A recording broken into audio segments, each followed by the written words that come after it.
Hi there, everybody. How are we doing? How are we all today? You are watching my channel, Boomy Reactions, and I am Boomy. Hello, everybody. So you may have noticed I've got quite a lot of things around here. I've just recently had a gift package opening. So I've got lots of goodies from lots of my lovelies. Thank you so much to everybody. I'm keeping very warm here, Debbie, with the blanket that you've crocheted me. It's absolutely fabulous. Oh my gosh, doesn't it retain the heat? Thank you. It's absolutely gorgeous. So yes, okay, today guys, I would like to share with you a cooking video. We're back with Max Miller again today. So I never really know how to categorize these. Is it a history video? Is it a cooking video? I think it's a bit of both. It's got the best of both worlds in, actually. I'm very quickly becoming a huge fan of Max Miller. Do you know, I think I've asked this before, but I can't place his accent. Where's he from? He's got a lovely voice. It's very soothing, very calming voice. Yes, and I'm really enjoying the little history lessons that go along with these wonderful recipes that he's telling us about. So this video comes as a request from David Calamay. Again, hello David. I'm still not sure if I'm saying your surname right. Please correct me if I'm saying that wrong. So David says he's been away and he's catching up on some videos. Thank you again, David. So he saw the Kent Rollins Sloppy Joe video that I reacted to. Yes, and it looked amazing, didn't it, David? So I need to try that Sloppy Joe recipe. Still need to. I know. I'm very, very behind on all these recipes. I keep saying I need to try. And David says, Boomy, for another take on the Sloppy Joe recipe and for a little bit of history from Max, look up Tasting History with Max Miller, School Cafeteria Sloppy Joe from the 1980s and the 1990s. Sloppy Joes were a school lunch staple for many kids for decades, and they were never as spicy as Kent Rollins' recipe. So you might like to see another and a tamer variation. Do you know, I've tried a few of Kent's recipes now, and I think when you first see the amount of spice that goes into it, you think, oh gosh, they're going to be spicy, but they're so well balanced. So good old Kent, he's got some very good taste buds, an excellent palate because all of his recipes are fabulous. And yes, I've not found any yet to be too spicy, and I am a bit of a wimp with spice. But either way, let's look at this video from Max Miller, and we've got an introduction to Sloppy Joe's school cafeteria style. I remember school cafeteria food in the UK. Do you know, this is going to sound really, really disgusting. I was a big fan of those mashed potato balls that they scooped out with an ice cream scoop. And it's obviously instant mash or smash, as we call it over here. It didn't make me like it any less. I loved it with gravy or turkey drumsticks. Not very good food. It's looking back, it was quite processed.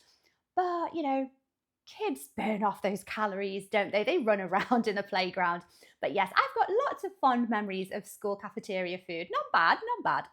So let's watch the Sloppy Joes. And as ever, guys, if you're enjoying these reactions, please like and subscribe to my channel. Thank you very much. Today I'm going full lunch lady as I make Sloppy Joes. And not just any Sloppy Joes, because in a nostalgic effort to relive a moment of my blissful youth, I am making the quintessential middle school Sloppy Joes using the recipe provided to US school cafeterias in the 1980s and 90s. Oh, there was a standard recipe, was there? So growing up watching a lot of American TV, I saw Sloppy Joes a lot. Animated Sloppy Joes, or, you know, real life Sloppy Joes in films, American films. So I always wondered what they were. And it wasn't until I was a young adult that it finally clicked that it's mincemeat in a mixture in a bun. And it's very messy as opposed to a burger. So it made a bit more sense. I love the little trays as well that they get served in. I mean, we've had similar looking trays in primary school, but I don't know, yours just looked, I don't know, like a little bit more retro. So thank you to Thrive Market for sponsoring this video because, to quote Cartman, it's Sloppy Joe Day, it's Sloppy Joe Day. This time on Tasting History. Oh my gosh. I'm going to quickly stop it right there. I know I mentioned this in the last video that I watched from Max Miller, but I'm going to mention it again because I'm a fellow Pokemon fan. Oh, his kitchen's not here in this clip. I've noticed a few times now that in Max's kitchen, and this is Max's kitchen this time, definitely, he has little Pokemon dotted around his cooking area and around his oven and his hob, um, which is absolutely adorable. I love Pokemon. I'm a huge Pokemon fan, so I like spotting which ones are here. This is one of the newer Pokemon. I can't actually remember the name of this one, but yes, Pokemon fans. Max Miller is a fellow fan. A few months ago, I made the rectangular pizza that they used to serve in school cafeterias for decades. And in that video, I mentioned that I got the recipe from the 1988 book Quantity Recipes for School Food Service, put out by the U.S. Department of Agriculture. Well, I have rarely had such an enthusiastic response to a video, and I had literally thousands of people messaging me, asking me to make other dishes from their own youthful school days. So I looked through the book, and it has many things that I remember from growing up in school, but I think the most quintessential is the Sloppy Joe. This is, after all, the star of Adam Sandler's 1994 song from Saturday Night Live called Lunch Lady Land, which featured Chris Farley as the lunch lady and Kevin Nealon as Sloppy Joe. Now, looking at the cookbook, most of the recipes are to feed 100 hungry children, and I think 100 Sloppy Joes at my age is just asking for a heart attack, so I am cutting this down to 10 Sloppy Joes. 8 would actually be better because hamburger buns come in packs of 8. Oh, yes, they but do. That math made some really weird quantities, so I'm doing 10. So for this recipe, what you'll need is 1 3/4 pound or 800 grams of ground beef. The book says no more than 24% fat. A heaping 1/4 cup of fresh diced onions, 3/4 teaspoon of garlic powder, 10 tablespoons or 160 grams of tomato paste, 10 tablespoons or 165 grams of ketchup, or catsup because they spell it catsup with a C, which always bugs me for some reason. I've got to stop you right there. So this reminds me of a scene from one of the Simpsons episodes where you have Mr. Burns and he can't choose between the catsup and the ketchup. And I've often wondered, for our viewers over in the USA, please, what is catsup? Like, what is it? Is it an actual thing? Is it an alternative to ketchup? Please let me know in the comments, because this has baffled me for a while, this one. I've got no idea. We don't have catsup over here, so what is it? Another favourite is that I've seen on TV quite a lot is Taco Tuesday. Did you have any other staples that were on the school menu, like each week or like every alternated week? Let me know, guys. What were your favourite school dinners?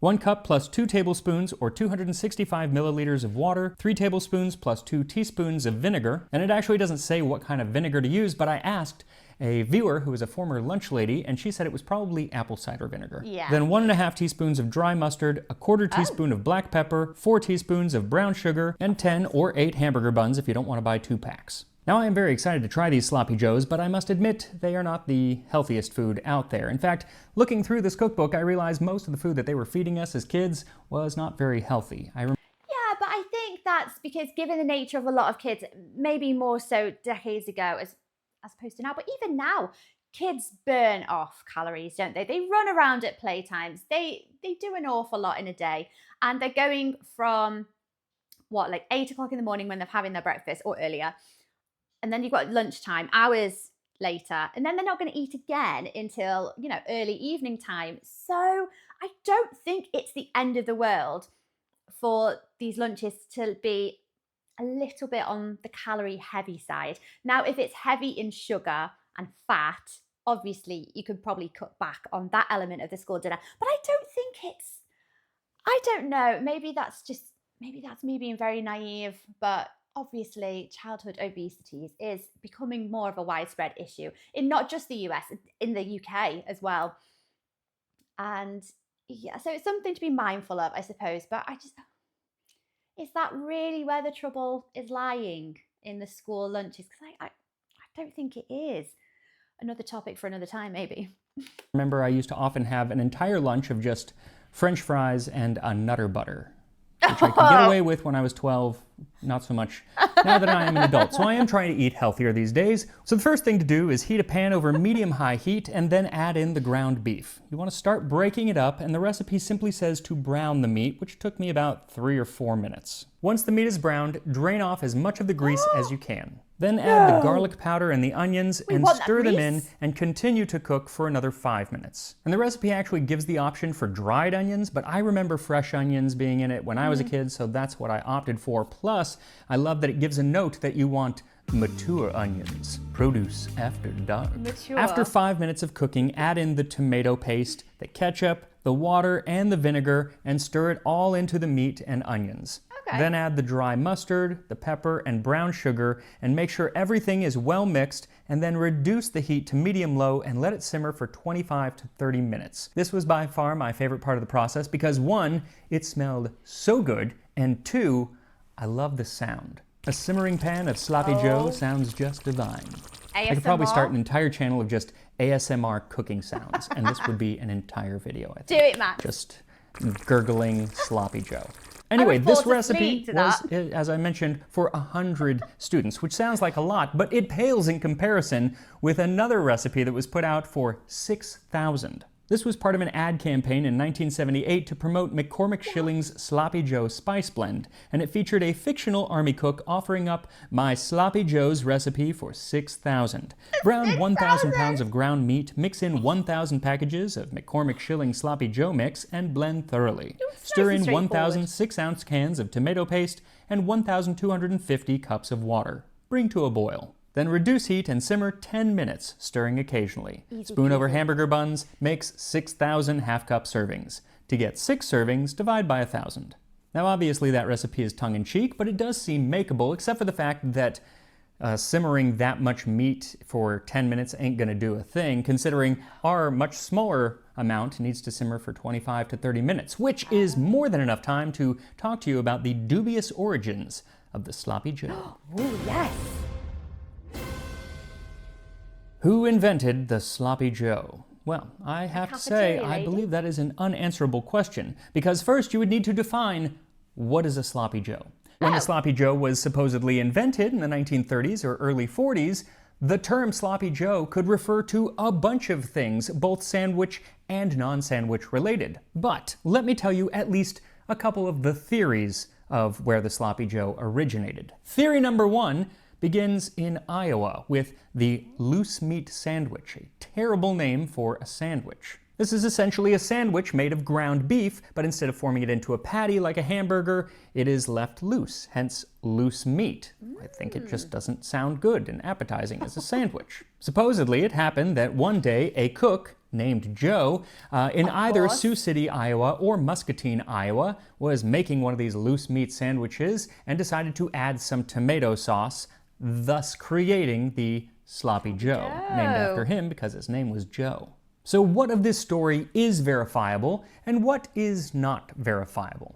Well, first off, it was almost definitely not named after a guy named Joe. That's just not likely. But other aspects of the origin story are plausible. Things like the fact that it possibly came from Iowa and that it is a possible descendant of the loose meat sandwich. In fact, today there are places that call Sloppy Joes wet loose meat sandwiches, which is even worse. Oh, that doesn't quite roll off the tongue, does it? So I thought Iowa was home of the like the pork chop. Is it like a pork chop sandwich? So yeah, I wouldn't have thought that maybe this originated in Iowa, but who am I to say? Tell me some more, Max.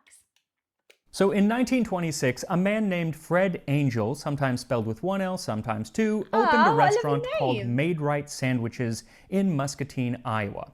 Well, by 1930, he had several shops, as well as several franchises, and had changed the name to Maid-Rite Hamburg Shop, which claimed to be the home of the Hamburg sandwich. Now, exactly what that sandwich was is in question. The only contemporary description that I could find came from a newspaper in 1931 that simply said that Maid-Rite hamburgers used choice beef, and once prepared, the meat is placed between a bun baked according to a special recipe. Now, that sounds like a hamburger to me. I don't know. That it doesn't sound like it could be a Sloppy Joe. It sounds like that's a hamburger. Yeah? Do you know what I mean? Oh, so I don't know. This bun is nearly 6 inches in diameter. In its entirety, the Maid-Rite hamburger is a delicacy to tempt the worst dyspeptic. So it's just not clear exactly what this sandwich was like. Later on, it definitely became known as a loose meat sandwich and became the loose meat sandwich. But was it that in the 1930s? I'm not sure. But let's just say that it was. Did someone working at one of these Maid-Rite shops put tomato sauce in there to make the first Sloppy Joe? Maybe, but they never told that story, and they never promoted anything like that until many, many years later, and even then, it wasn't under the name Sloppy Joe, so who knows? The thing is, there was a hamburger shop that did sell something called a Sloppy Joe. In 1944, in Coshocton, Ohio, 2 ads announced that Hap is introducing that new sandwich at the Hamburg shop, Sloppy Joe's, 10 cents. Though it doesn't actually claim to have invented the sandwich, rather, it says that it originated in Cuba. Cuba? Oh! Well, that's a long way from Ohio or Iowa. And that brings us to theory number 2.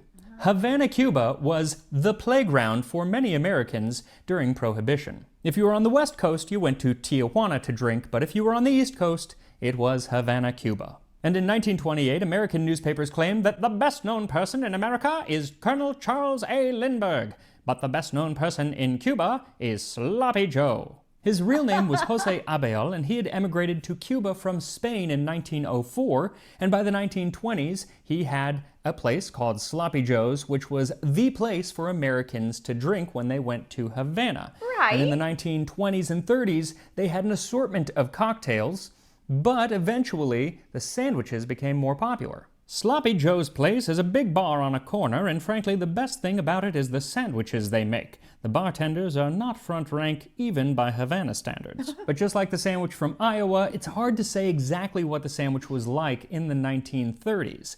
But they were definitely popular, as was the bar itself. It was mentioned in many, many newspapers around America, people going to Havana, Cuba, and one person that really loved it was author Ernest Hemingway. He was said to have encouraged his friend Joe Russell to rename his bar in Key West Sloppy Joe's, though some sources say the name change had nothing to do with the Havana bar, but rather because Joe's place was sloppy. They had a seafood bar set up where the melting ice just kind of made a slop on the floor. Regardless, they do now claim to serve the original Sloppy Joe sandwich, though since that claim didn't start until decades later, it's again impossible to say definitively if either the Cuban or the Key West bar actually invented the Sloppy Joe as we know it. So it's a little bit impossible to definitively say. Either way, who's created the Sloppy Joe? I think maybe because of the time era, it's been very word of mouth, you know, and then it's become a bigger thing, a Sloppy Joe. Everybody wants to try them. They're becoming really popular as the decades go by. And the world becomes smaller, doesn't it, guys, with media and, you know. So, yeah, it's impossible to say. But I like this story. It's got a Sloppy Joe in there. And that is really the crux Joe. of the issue here, because what is the Sloppy Joe as we know it?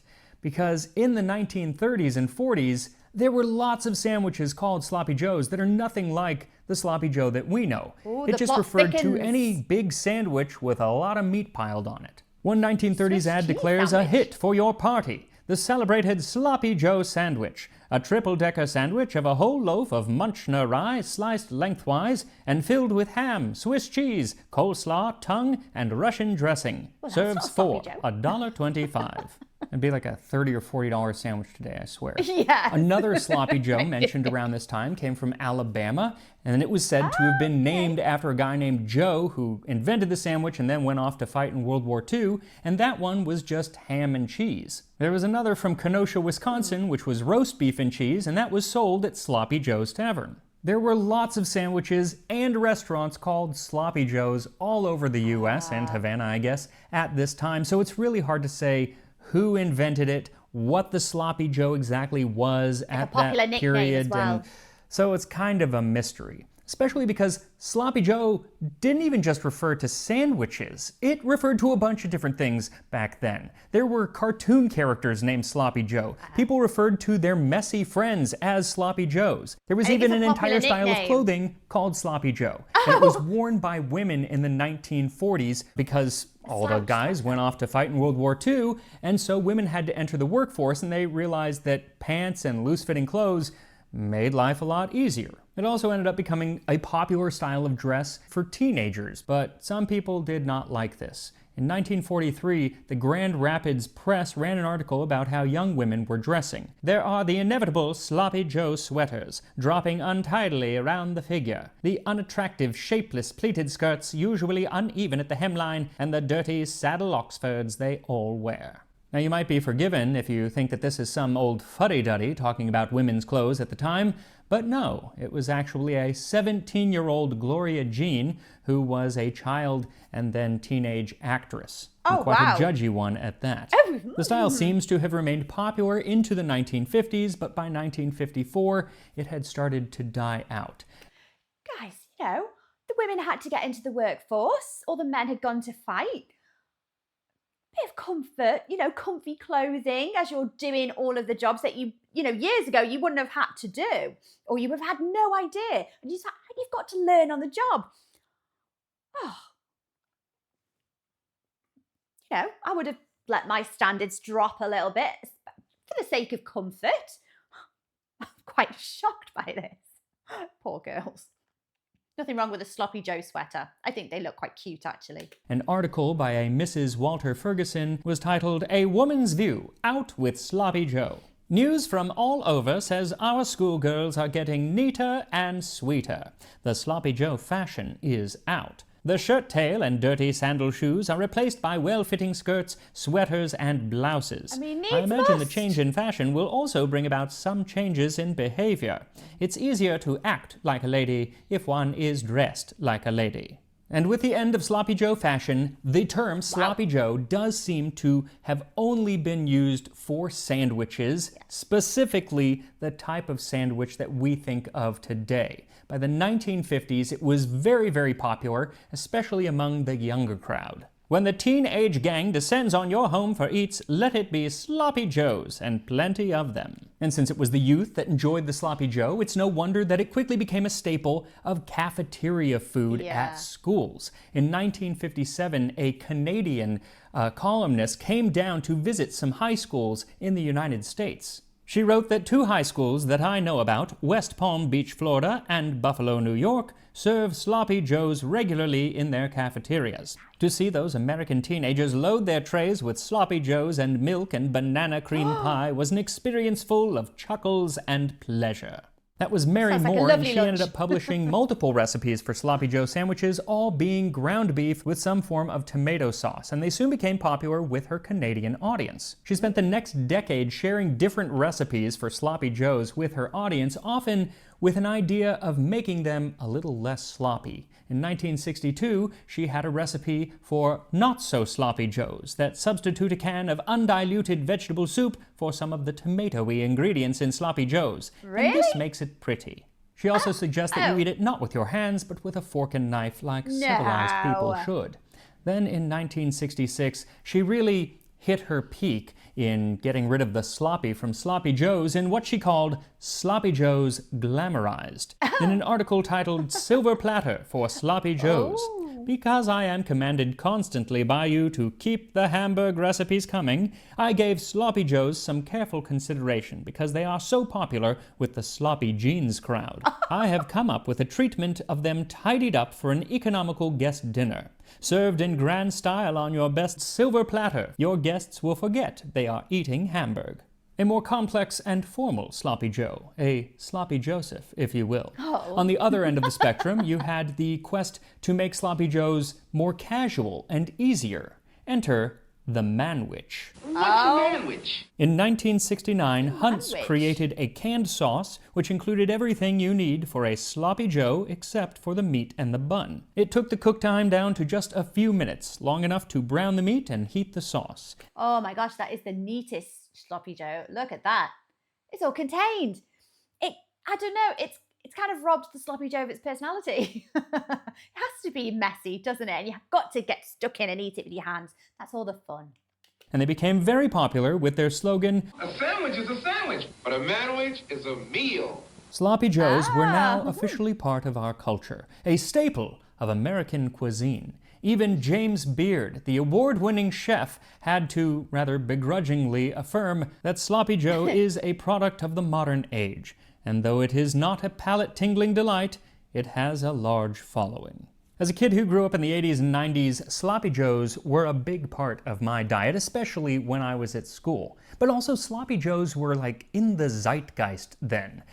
Mainly because of Adam Sandler, I feel. First, he had his song, Lunch Lady Land, on SNL, and then in 1995, he released Billy Madison, where the lunch lady made him extra sloppy because I know how you kids like them sloppy. And with that, it is time for me to try my own extra Sloppy Joes. So once the meat has simmered for a half an hour and most of the liquid has steamed off, they are ready to serve. The original recipe says to portion with number 12 scoop, 1/3 cup, onto bottom half of each roll. Cover with top half of roll. And here we are, Sloppy Joes from the School Cafeteria cookbook of my childhood.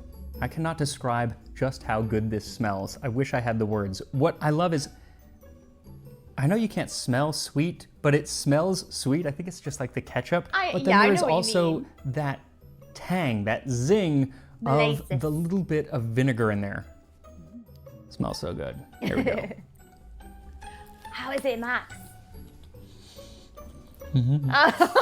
Big smile. That is so good. It's taking him back. I can see the memories flooding back. I should have made 100, y'all. Ah. I could eat 100 of these. Not in one sitting. Give it a good go. That's so good. Oh, man. It tastes exactly like I remember it. It is the middle school version. And you want to get the cheapest possible hamburger buns that you can. Make them yourself. But don't get a fancy bun. You want the really cheap, like, Wonder Bread style hamburger bun for this. It's so good. You gotta make it. It's so easy. If you remember these from your childhood, I think outside of America, I don't think they really have these. Maybe I'm wrong. Yeah, we hear of them though. I want to try them. But if you're American or Canadian and you grew up with these, you gotta try this because it's just so nostalgic and really, really good.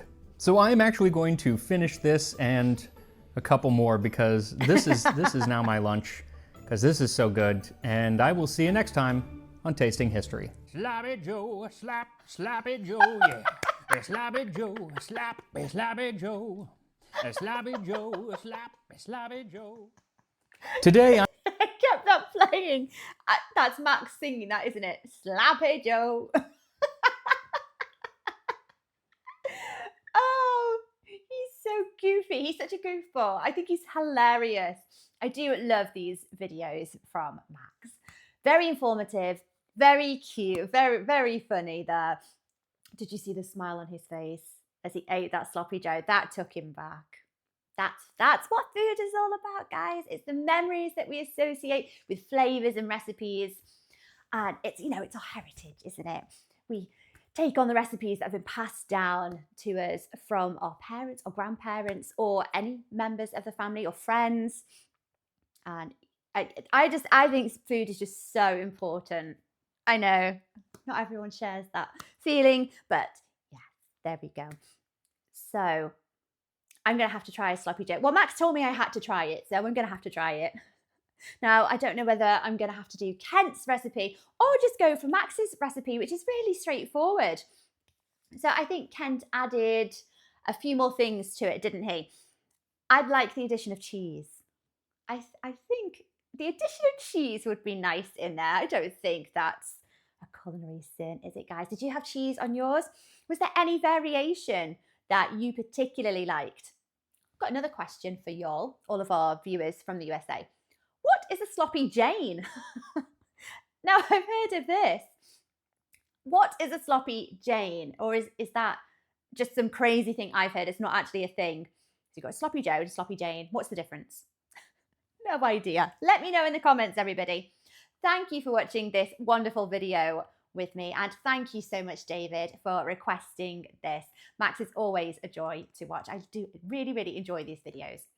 Take care of yourselves for now, everybody, and I will catch you on the next video. Bye-bye.